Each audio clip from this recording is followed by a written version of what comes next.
we have started this recording with Blain and Larry, and we are going to just share ideas that come to Blain and to me, and we're just going to just, share ideas, share thoughts. And one thing I would like to ask Blain is, when I was 12 or 13, I don't remember when, I was so concerned I wanted to give Dad a present on Christmas, and I had no idea what to give him.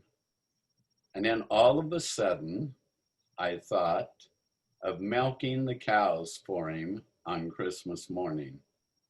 Now, I did it while I was at home, but I found out later that that was continued by all of my brothers through the years. So would you tell me about your experience with giving that gift of milking the cows to Dad on Christmas morning? Well, as you recall, there was a good stretch between the time the Dell was there, and I took over the milking, and then finally Lloyd came along. And so I had a long stretch at it. You did.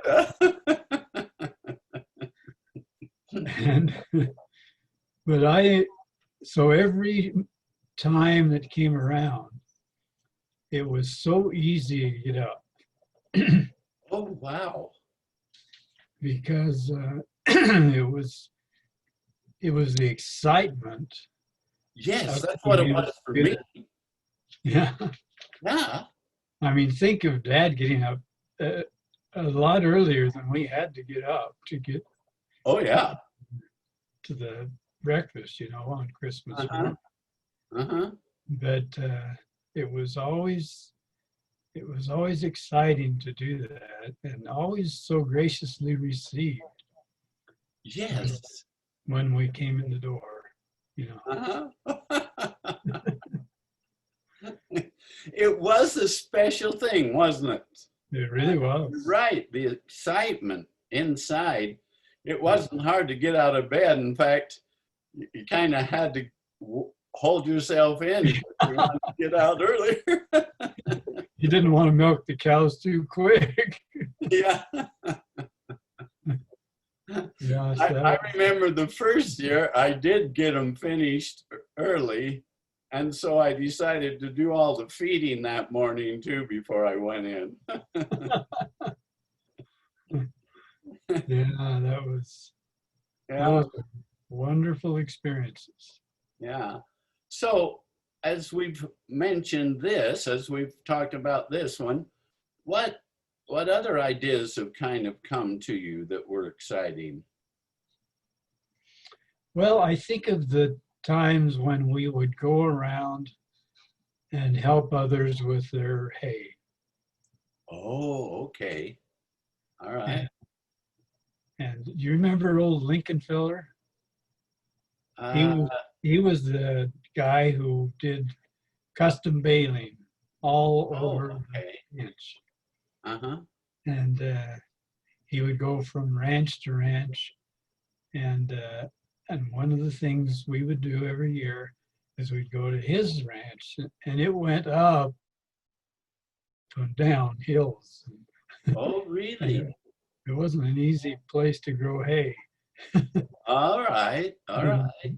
Less easy to run a tractor and wagon up than up through that country. Well, I must not have gone to his place then, because I don't remember a place like that. Yeah, it was fun. And he lived with his sister. Okay. And she would fix the biggest meal I think she prepared in the year. Okay. For everybody that came. So who was all in the group with you? It was Dad and us, and as many of the boys as we could be spared, we would go with him. And I think there was others. whether it was from Uncle Clarence's family or others in the area, you know, Okay. some of the Hasslers and other, but it was a big group. So it was a bunch of you that would do this, and it was just, did you just do it as a gift to him? The way I recall, because we paid him for his baling of the hay, that it was just a gratitude gift for what he did for everyone else. Okay. Okay. Yeah. And it only took us a day. Yeah, because you were able to get a group to go. Yeah. Now, that reminds me of something that Gwen shared. She said that one of the neat things about Vail was that everyone just connected. We were family. And we were, it was special. All people felt special about each other. And in this instance you're sharing, that's an example of the same thing, isn't it? It is. The ward community was a family community. And we just enjoyed one another and helped one another, and we felt like we were family, didn't we? Yeah, it was a wonderful association because there was so much of trading work around. You know, when someone would be chopping hay, of course we would do it at Uncle Clarence's first, and we'd do it on I can't remember whether Uncle Jake raised much corn, but I can't remember doing any silage at his place. Okay. But it was at his place that I first learned to ride a bicycle. At Uncle Jake's? Yes, and you know that steep hill going up to their house? Yes, yes. That's where I learned to ride a bicycle. Oh, really? And I took who was there to help? Nobody. Okay. Just the ground. And were you able to turn the corner at the bottom of the hill? Yeah, in those days there was not much traffic. Right, right. So you hardly had to worry about things like that. Oh, wow. Oh, because that was a good size hill. Yeah.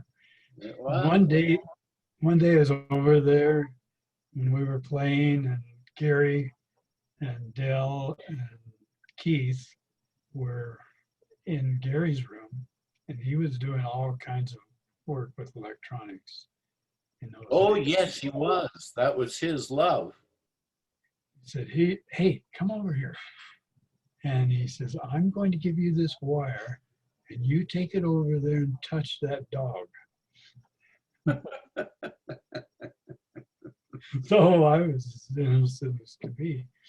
So I went over there, and he flipped the switch on when I touched the dog.